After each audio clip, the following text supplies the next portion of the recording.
Bien. Tout d'abord, merci à Alain Grosjean, le barreau et à l'Union internationale des avocats pour l'organisation de cette soirée avec une thématique assez intéressante. Mesdames et messieurs, le 6 octobre 2015, la Cour de justice de l'Union européenne a pris une décision remarquable.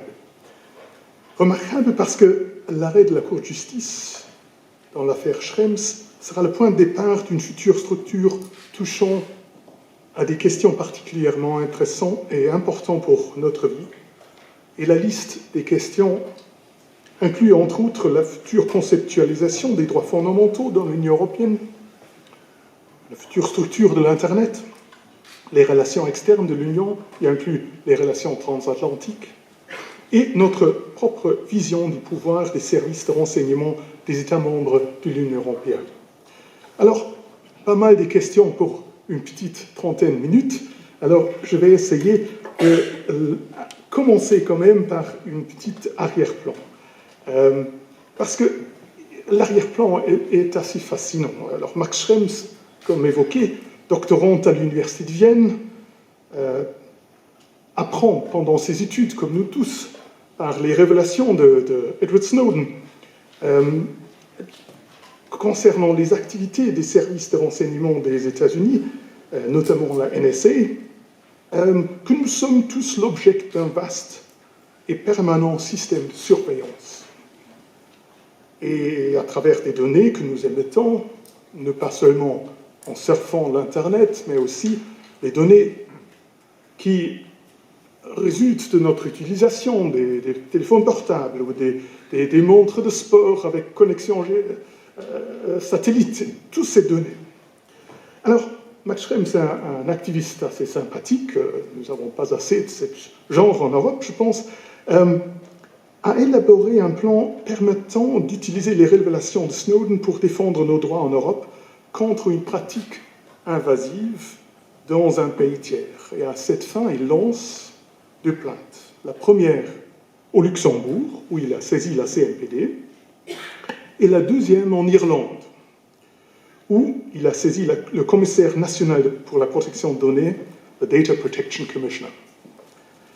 Et par ces plaintes, Schrems demandait aux commissaires d'exercer leurs compétences statutaires en interdisant à Facebook Irlande et, ici au Luxembourg, à Skype Microsoft, de transférer ces données à caractère personnel vers les États-Unis. Et dans ces plaisants, et avant qu'on puisse évoquer les procédures contre la décision de la CNPD, ici au Luxembourg, la High Court en Irlande a déjà été saisie dans l'affaire irlandaise. Le DPC avait décidé que la plainte de Max Schrems était inadmissible et donc aucune investigation ne sera nécessaire. Alors, avec cette refus d'enquêter sur la plainte, et comme justification, la Data Protection Commissioner a donné l'existence d'une décision de la Commission européenne de 2000, alors il y a maintenant, on y était à l'époque 15 années, la décision sphère de sécurité mieux connue comme Safe Harbor Decision. Et cette décision prise sur base de la fameuse directive protection de données. Alors Justice Hogan de la High Court, un ancien collègue de moi quand j'étais encore lecturer au Trinity College Dublin, on a partagé un bureau et après quelques années, on se retrouve dans des rôles assez différents, a saisi dans cette affaire, a formulé une question en interception préjudicielle de la Cour de justice de l'Union européenne. Et la question principale regarde l'égalité du régime de cette Safe Harbor, notamment sur la question de son compatibilité avec les articles 7 et 8 sur la protection de données personnelles de la Charte européenne de droits fondamentaux et son article 47 sur le droit à un recours effectif. Alors, la spécificité, comme nous savons, de cet recours de décision préjudicielle est que les faits sont établis par le juge national. Et la High Court, Justice Jared Hogan, a donc examiné les preuves soumises et a constaté que même si la surveillance électronique et l'interception des données par les États-Unis répondaient à des finalités d'intérêt public, la pratique américaine, et ça a confirmé les révélations de Snowden, était dans une situation d'un excès considérable de collection des données. Et la supervision des actions des services de renseignement serait effectuée dans le cadre d'une procédure secrète et non contradictoire, sans avoir aucun droit effectif à être entendu aux États-Unis pour les individus. Il a finalement conclu que les interceptions ont été indifférenciées et pratiquées à grande échelle. Alors, avec cet matériel, la Cour de justice a trouvé qu'il faut vraiment regarder la légalité, la validité de cette Safe Harbor Decision, parce que tout acte des institutions sont soumises au contrôle de la conformité avec notamment les droits fondamentaux européens. Et en conséquence, la Cour de justice a déclaré invalide la décision Safe Harbor après avoir eu 15 ans en vigueur.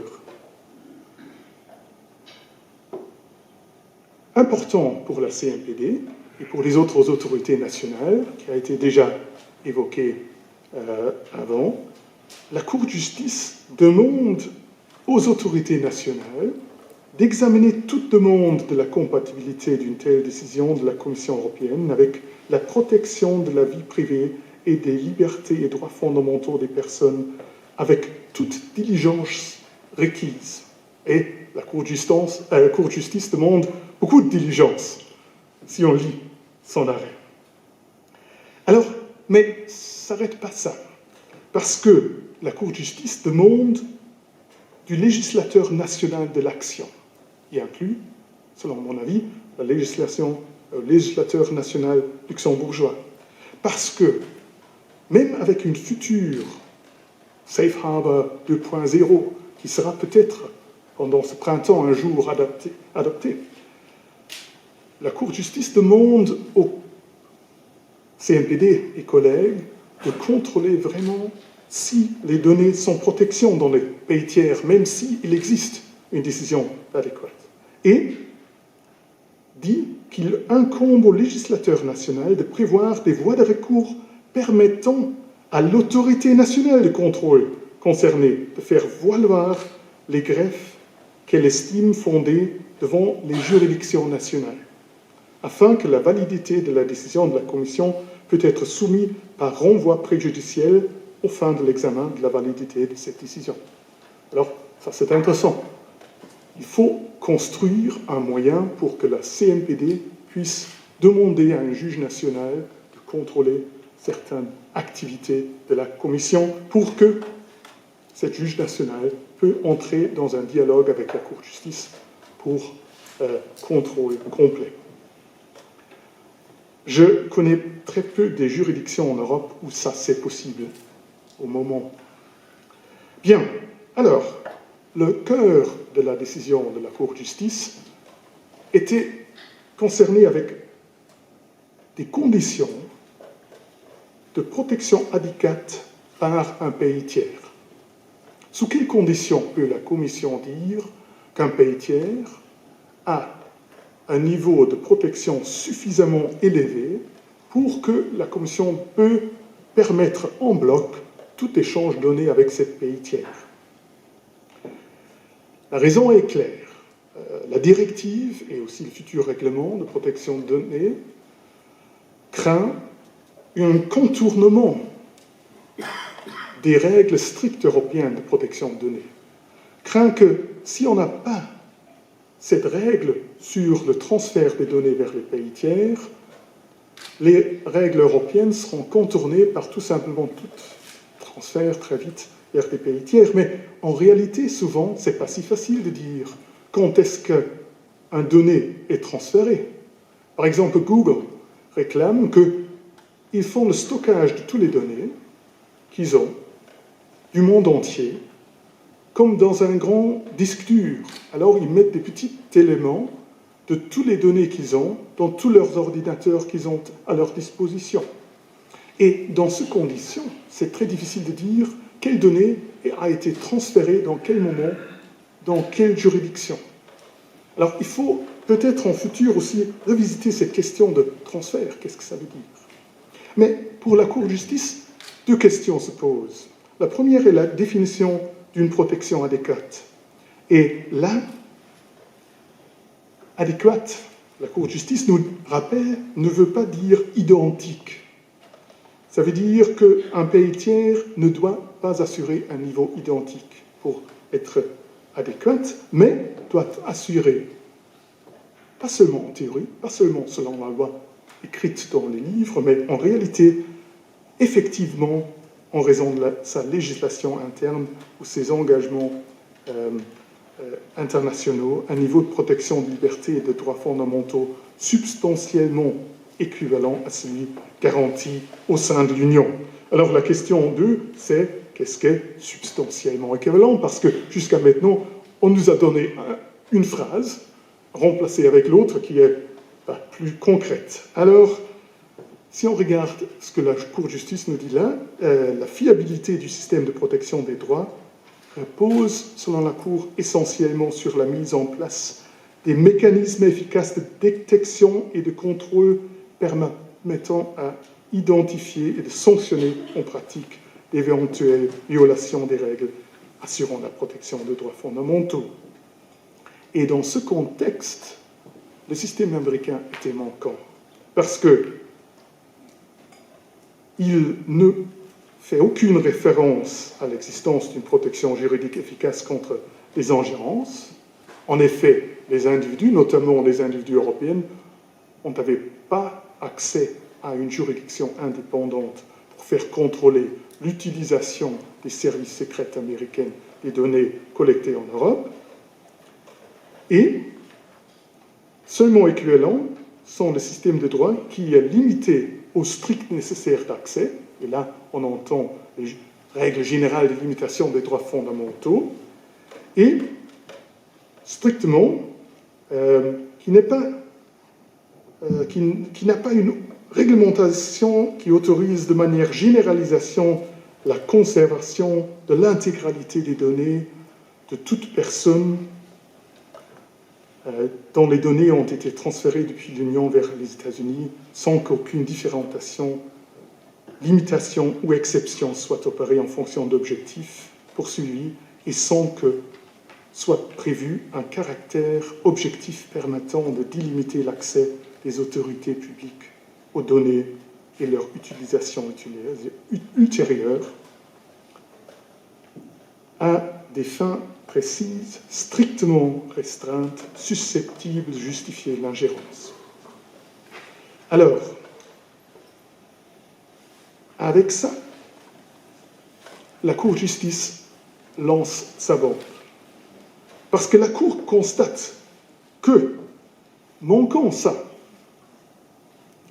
doit être considéré comme portant atteinte au contenu essentiel du droit fondamental au respect de la vie privée. Alors, la Cour de justice invoque pour la première fois que, par une mesure d'un des institutions européennes, on a violé, on a porté atteinte au contenu essentiel d'un droit fondamental. Et avec ça, la Cour de justice, pour la première fois, valide cette distinction entre le contenu essentiel, le noyau dur d'un droit fondamental, et la zone de protection un peu plus large, où on peut limiter le droit sous condition de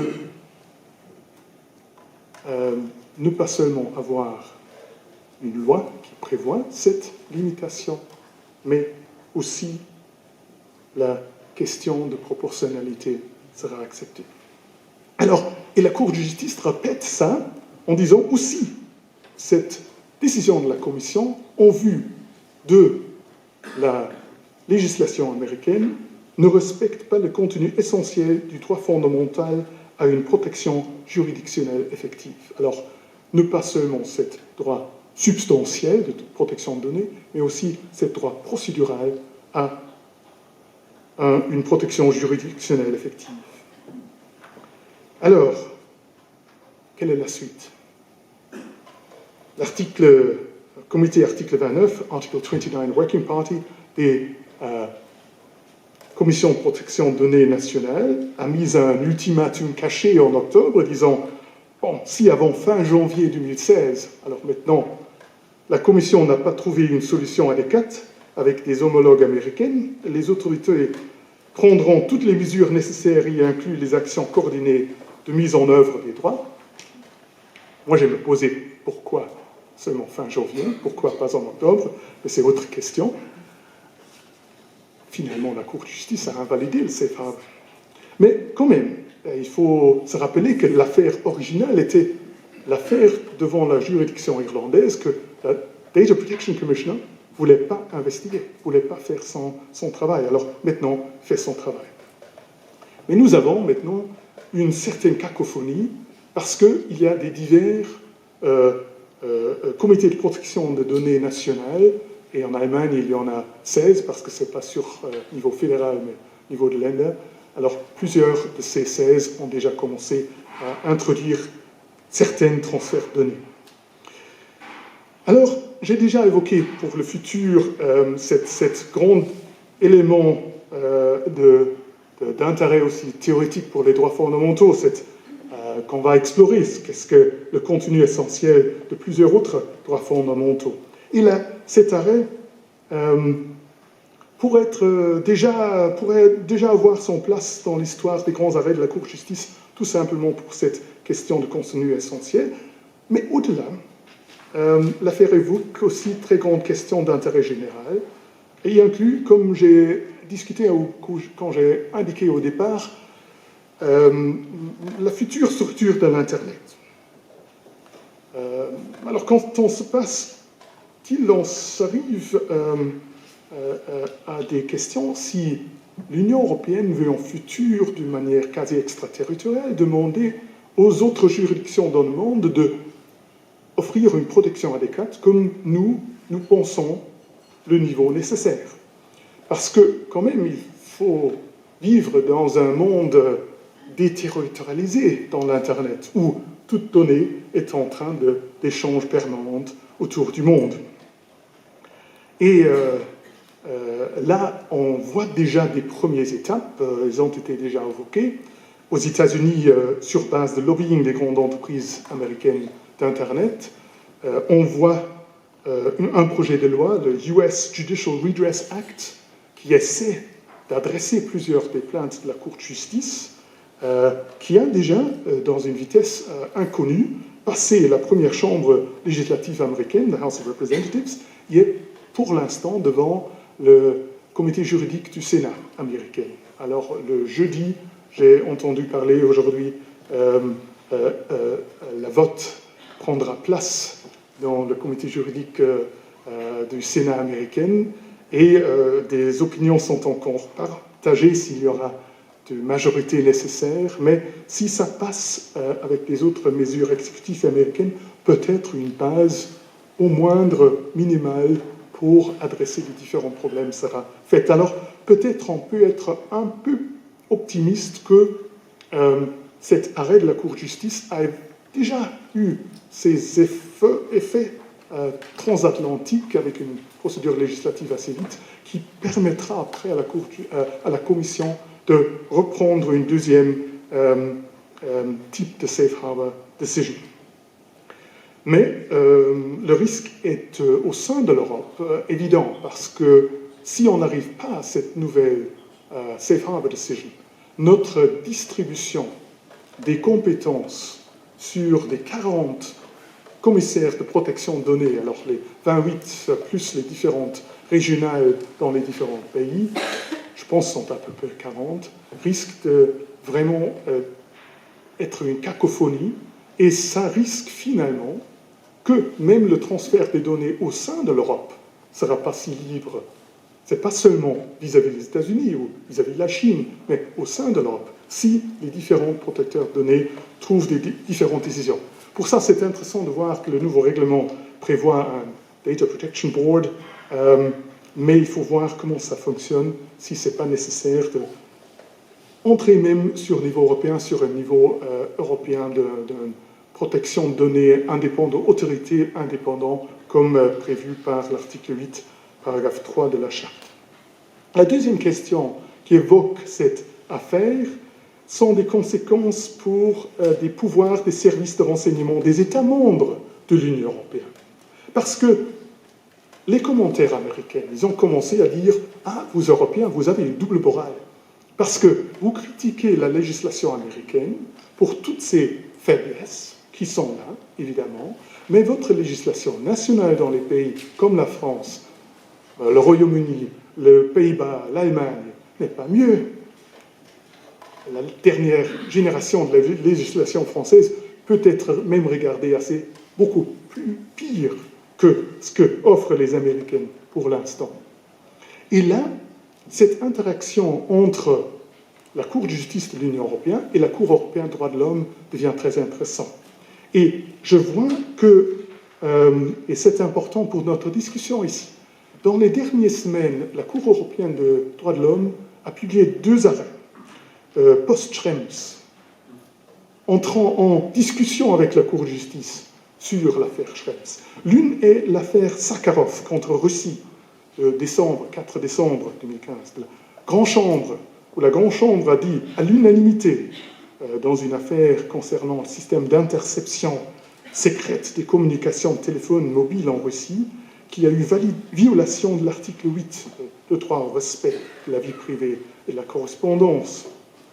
Ne pas seulement parce que la Russie n'a pas eu un cours indépendant pour contrôler ces infractions par la collection par des services secrets russes des données téléphoniques, mais parce que la législation russe a prévu que l'individu doit montrer preuve que ces données ont été collectionnées, ont été établies par le service secret, mais que la nature de contrôle secret ne permet pas à savoir si le service secret vraiment a fait cette collection.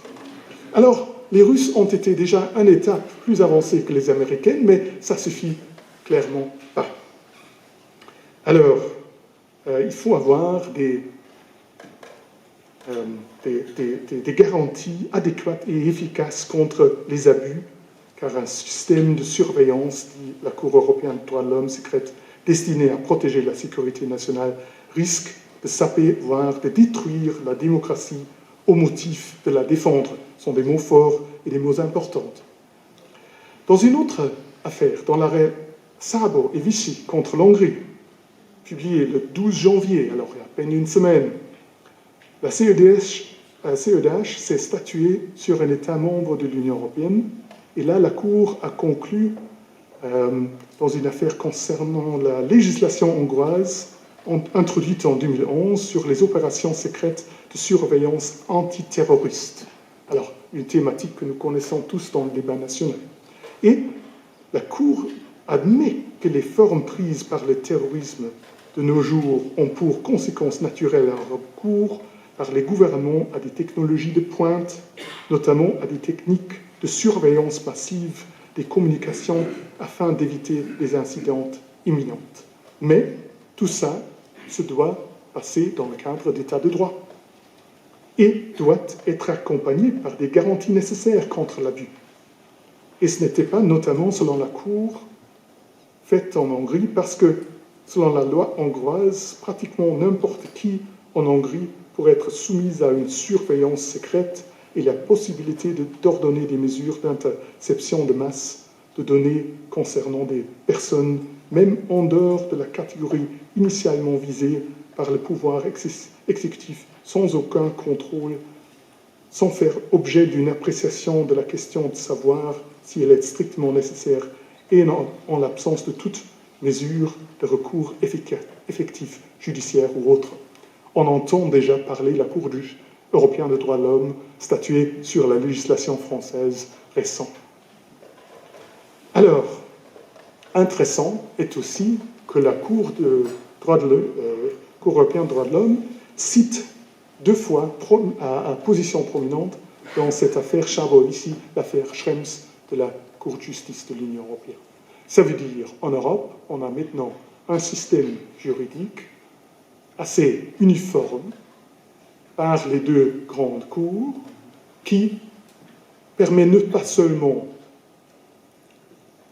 contrôler la législation nationale, mais aussi la législation hors de l'Union européenne selon les mêmes critères. Alors, ça, c'est important pour la Commission si un jour elle agit sous le nouvel règlement de protection de données, parce que là, les règles seront assez similaires, les règles touchant à des questions de contrôle de niveau adéquat dans les pays tiers. Mais ça nous fait revisiter nos questions sur des conséquences pour les relations transatlantiques.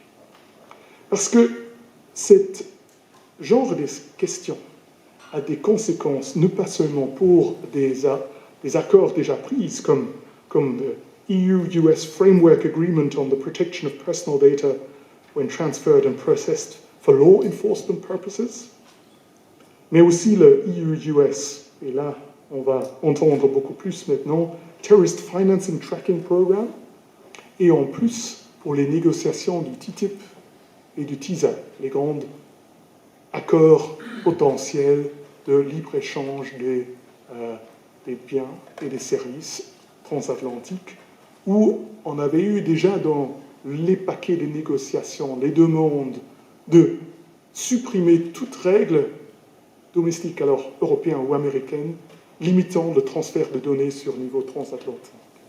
Alors, avec cet arrêt Schrems, cette possibilité, cette clause dans TTIP ou TISA sera impossible. Je pense déjà que ce message est arrivé parmi des négociateurs, mais il faut voir comment on peut, dans le futur, organiser notre vie de l'Internet, vie déterritorialisée, qui est chère à nous, dans un système quand même de respect de l'état de droit et des droits fondamentaux des individus. Merci.